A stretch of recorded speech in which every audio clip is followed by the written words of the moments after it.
said you want to grow slow, and you all are working in the fashion industry, you could say, and there's the word slow fashion, actually. This is a concept that is going against these mad cycles of having 50 new colors every 2 months.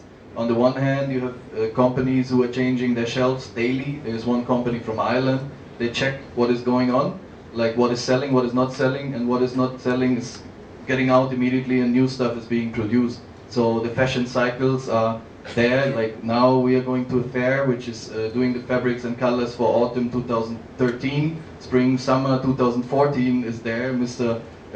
Dr. Shiva is seeing the colors already that will be in the shelves in 2 years. So are we in a mad position where we never can come out of, that we are kind of enslaved ourselves to these fashion cycles, and how can we counter this actually? Is there any way out as a consumer that you see? Maybe Anita, what is your impression of these fairs and these trade shows which are coming up in cycles? Do you follow this route as well? Yes, we have to follow. Like one of the buyers is like we take 3 months because it takes us time to collect that color plastic bags and the whole bit. But they said that's just too slow. I mean, you have to give us in 5 weeks. So we suggested we can pick up the plastic from one country and have all these tailors and all inboard. They won't be able to run away from the ship and go and give it in another, deposit it in another country. Because if the pressure is so much that everybody wants it a quick turnaround, and we believe in slow fashion because slow fashion is the future. But then when I talk about my story, or we have some good very films, and we show to the audience, they get emotionally connected with the project. Like they've had so many interns working with us, and when they go back to their own countries, they show the films and talk about the project. So I feel till you don't connect people emotionally to a project or an idea, they will not value it as much. And if we increase the price too much, then our products don't sell, because after all, we have to be commercial viable. So I feel like slow fashion is what we have to do, and the only way it is if we as designers, as like we have our own, we form ourselves into a critical mass, we're able to influence decisions.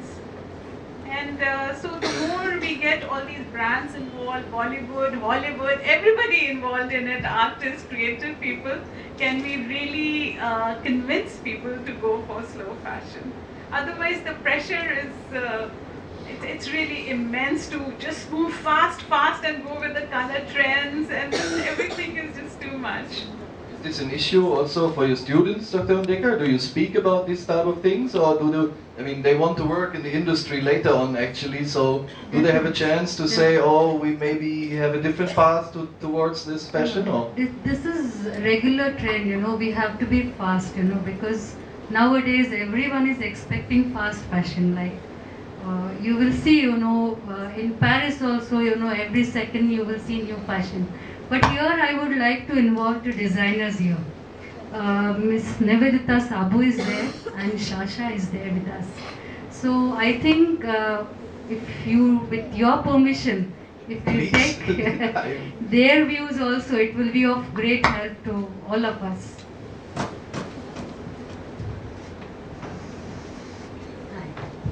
I'm Nivedita Sabu. I'm basically a gold medalist from NIFT, National Institute of Fashion Technology in Delhi. And I've based myself, I was working as head designer for the Arvind brands for Arrow, Lee Wrangler, Flying Machine, Excalibur for a year, after which I started my own brand under the label Nivedita Sabu. My main question here is, yes, we spoke about Philippe who's working by himself, Anita who's doing bags, but for mainstream designers, or Apurva who's into production right from the farmer, he's procuring his fabric, getting it woven, dyeing it the right way, printing his t-shirts. I'm sorry, I haven't seen the work, but they're going from start to finish. Now today as a designer, I have about 90 craftsmen working with me in-house. I'm shocked at the kind of rates that Apurva was talking about when he said that a fabric block printer is paid 2,000 rupees a month. I do believe that with so many designers getting out of colleges every single year, you know, it's amazing. When I graduated 10 years ago, it was, you know, a few, like 5 or 6 premier institutes in the country from which designers were getting out, and the demand for craftspeople was lesser because there were only so many designers dealing with them. Today there are so many institutes that every craftsperson in India is in high demand. I'm sure I pay my block printer 18,000 rupees a month plus accommodation, plus food, plus everything, and I have 3 block printers in-house, block printing tables. And they still threaten me that they'll go and work with somebody else who will pay them better. So this is, the coin goes both ways. My main question was that suppose a person like me who has all my processing in-house, right from dyeing to the final finished product, wants to switch to become a more you know, ecologically viable brand. Where do I procure my fabric from? Do I get organic silks? Do I get organic cottons? Are there suppliers here who will help me start from a green product and then, you know, will help me probably develop a dyeing process that is non-toxic, and then go ahead to making, yes, we pay our workers really well, we pay our hand embroidery guys, our machine embroidery guys really well, but what is the procedure to convert a facility into becoming more green? Is, I think, where the challenge is, which Yes. I'd really like to learn about. We'd love to help you with this. Actually, we can give you some addresses. But staying with this slow fashion thing, actually, it's about the quality of clothing also. Like, I heard of incidences that people were buying a T-shirt for one evening, girls in London, and throwing it away the next day because it was out of fashion. This is one very far extreme, but I was shocked that this is happening. Like, how can you just buy it? What is the worth? What is the value of something somebody worked so hard for somewhere in Tirupur, just throwing it away? On the other hand, you have this manufacturing trend also in Germany, for example, at the moment, to produce something that lasts very long. Is this an issue for you as a designer to see which material lasts long, or is it more about the design and about the look, obviously, or do you care about these issues also? No, I think quality is a big thing, but you cannot dictate whether a consumer is going to wear it once or whether he'll wear it 10 times. The good part, the other side of the coin, is that you're creating so much employment through the usage of clothes that I think what needs to be concentrated on more today is how to make everybody who's producing these clothes produce them ethically, or produce them in a way that is harming the earth lesser. Whereas you don't have control over the consumption, but you do have control as to how much you can harm the environment while you produce these things. In a way, all of us are in the fashion business. I agree that neck break fashion speeds are probably not healthy for us psychologically as well. But on the other side, you are talking about the fashion business where every institute is churning out hundreds and thousands of designers every single year.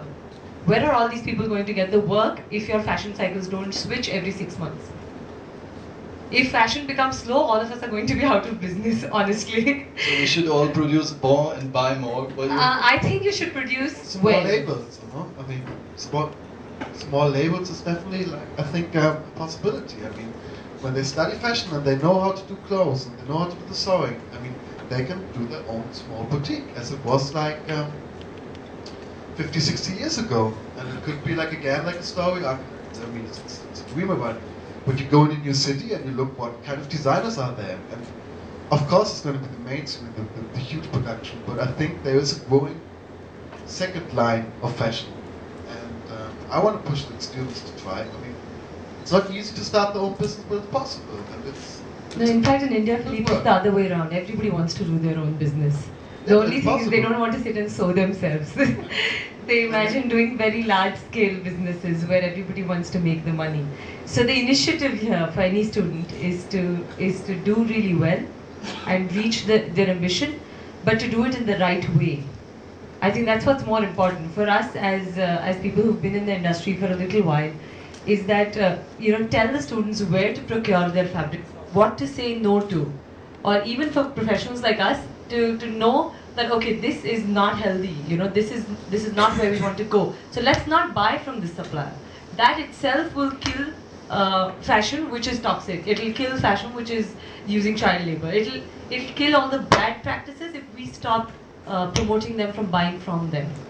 And even if we can educate the students with that much, it's going to make a huge difference in the whole cycle. Everyone, also the customers. I'm telling the story every day, several times. Everybody's coming in, and just again and again and again to create a conscious in them. Because people like that. I mean, I figure out that my customers, they like. I mean, they tell their friends, like, hey, you know what? I mean, you should do that. I mean, it's good to know something when other people don't know. So if you communicate it again and again, it's kind of like a wave.